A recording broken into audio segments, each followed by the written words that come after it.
Hi again, everybody, and welcome to Newsbreak on Paper News 24/7. I'm Frank Phillips reporting. Dr. Tony Bennett, Superintendent of Public Instruction for the state of Indiana, is going to be the guest of the Crawfordsville Rotary Club today at noon at the Quality Inn. We'll have a full report on Dr. Bennett's presentation later on this website. When we come back, Crawfordsville Mayor Todd Barton answers questions at a local restaurant.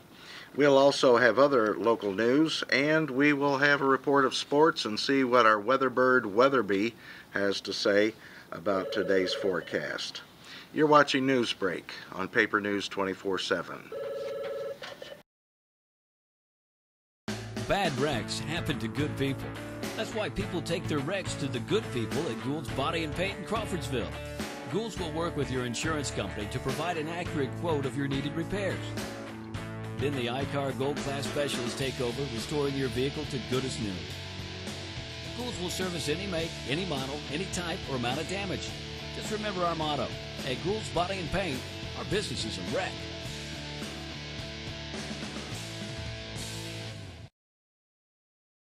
At Zon's Floor Covering, we don't offer washers, paint, or lumber.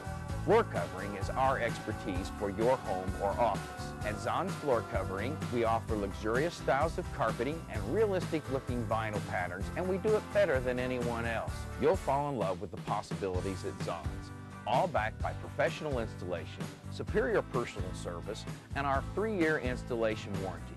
Stop by Zon's today and see why we want to be everywhere you are. And we're back on Newsbreak. I'm Frank Phillips reporting from the pages of the paper of Montgomery County. Mayor Todd Barton kept his promise. On Tuesday morning, he met with the public at the Forum Restaurant on Darlington Avenue. In January, Barton announced he was going to regularly meet with the public. His first meeting was at Uncle Smiley's restaurant, and he was greeted by a dozen or more people who had questions. On Tuesday morning, the meeting was at the Forum Restaurant.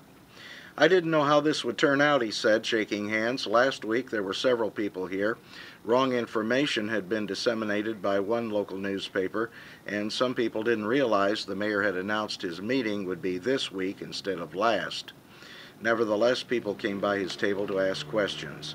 The mayor said he's meeting weekly with the owners of the Ben-Hur building and a potential buyer. We have a teleconference at the same time each week, he said. Progress is being made, though he would not elaborate on the details. He praised the county commissioners for stepping in to delay a county tax sale of the building, which was the historic former home of the Ben-Hur Life Insurance Company. He said they were happy to step in and pull the building out of the tax sale this month.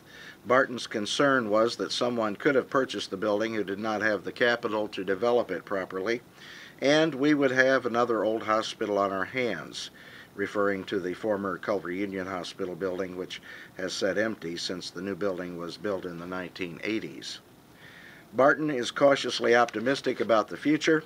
On Monday, Lieutenant Governor Becky Skillman announced Crawfordsville was one of 7 finalists for 2 grants in the Stellar Communities program. When compared with Governor Mitch Daniels, who recorded a campaign ad for him, Barton dismissed the idea.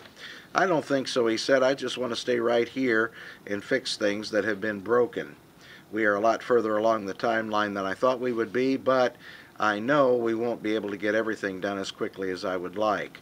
Barton said flexibility is important for the city to move forward. He said his department heads are catching that vision, and he expects great things in the future. While campaigning for mayor, Barton called his plan a roadmap and said it was something that would have to be adjusted as time goes by. And turning back to page 1, we find other stories on the front page. Mrs. Bannon's class at Ho's School celebrated Cat in the Hat Day, and here we have a picture of Jalissa, who is modeling a hat she wore for that special occasion. A one-month review of local housing data reveals an increase in closed sales in Montgomery County, according to a report from the Metropolitan Indianapolis Board of Realtors, or MIBOR. Closed sales rose by 57.9% in January 2012 when compared with the same one-month period in 2011. During November 2011 to January 2012, the number of closed sales in Montgomery County increased by 12% compared to the same months in 2010 to 2011. Median sales prices in the county increased to $103,500 in the November 2011 to January 2012 comparison, a 23.2% increase.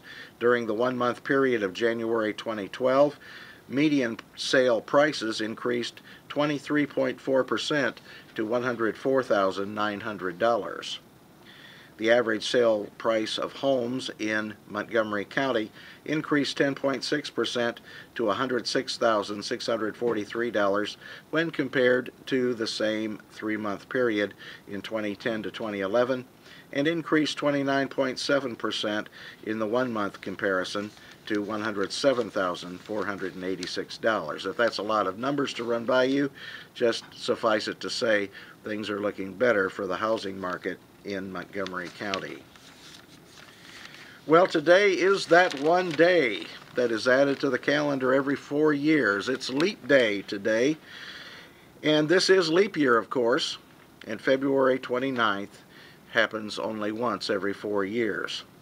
That's not all good or bad. If you're fortunate enough to be born on February 29th, your birthday was probably celebrated every year on February 28th or March 1st, or you could have a party on your birthday every 4 years on February 29th. You can legitimately tell everyone when you're 49 years old, hey, I've only had 12 birthdays.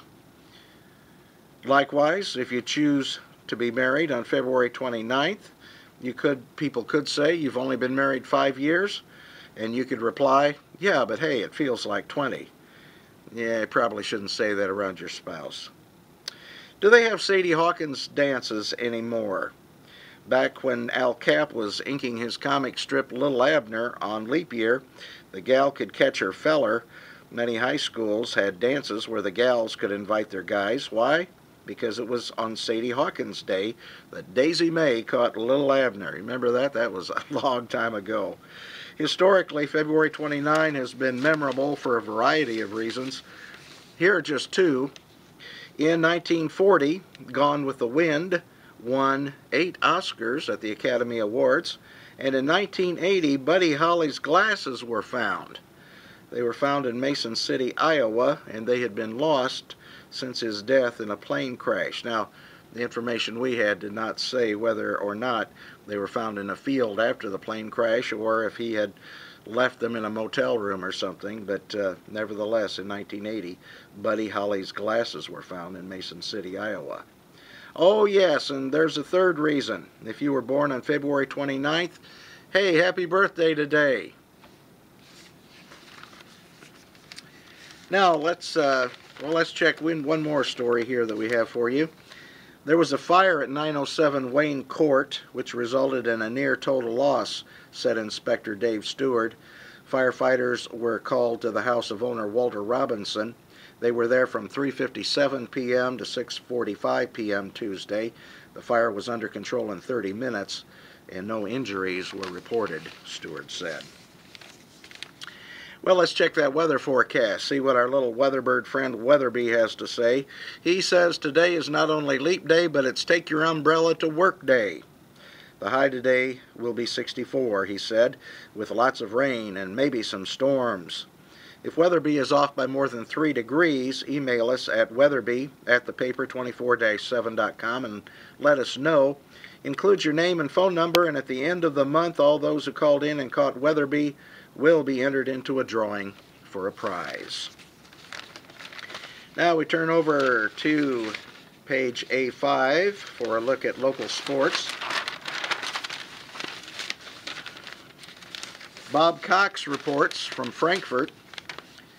A game full of ups and downs. Southmont's last shot would not go down, and the Frankfort Hot Dogs survived to play another day in the opening round of the IHSAA Frankfort Sectional.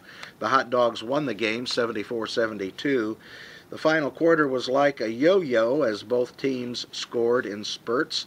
The Mounties actually led 69-61 with 4:41 left in the game, but Southmont could not close the deal as Frankfort outscored them 9-3 down the stretch.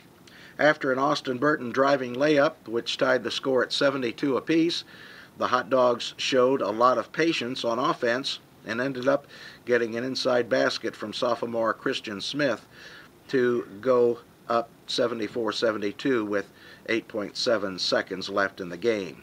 Southmont pushed the ball up the floor, and by the time Mountie coach Dan Chad got a timeout, there was only 2.8 seconds left on the clock. After the timeout, Mountie sophomore Devin Burton received the ball in the corner and looked for his brother Austin. Frankfort took away the potential pass to Austin, forcing Devin to take a quick three-point shot which missed the mark as the horn sounded. Frankfort's final run was mainly due to Hot Dog junior Dakota Iskrig, who scored 5 out of his 20 points in the last 2 minutes. And also, Bob Cox reporting from Linden. North Montgomery boys basketball players and coaches understand they have a tough game tomorrow night when they take on 3A number 6 Lebanon Tigers in the Frankfort IHSAA sectional at 6 p.m. The Chargers understand they must play their best to advance in the tournament. The team realizes most are not giving them much of a chance. After all, the game pits the Sagamore Athletic Conference champion Tigers against the last place team in the league. The first time the two teams played, Lebanon won 64-49. And that's a look at news, weather, and sports on your Newsbreak from Paper News 24/7 and the pages of the paper of Montgomery County. I'm Frank Phillips reporting. Keep an umbrella beside you and stay warm today. It's going to be a nice one.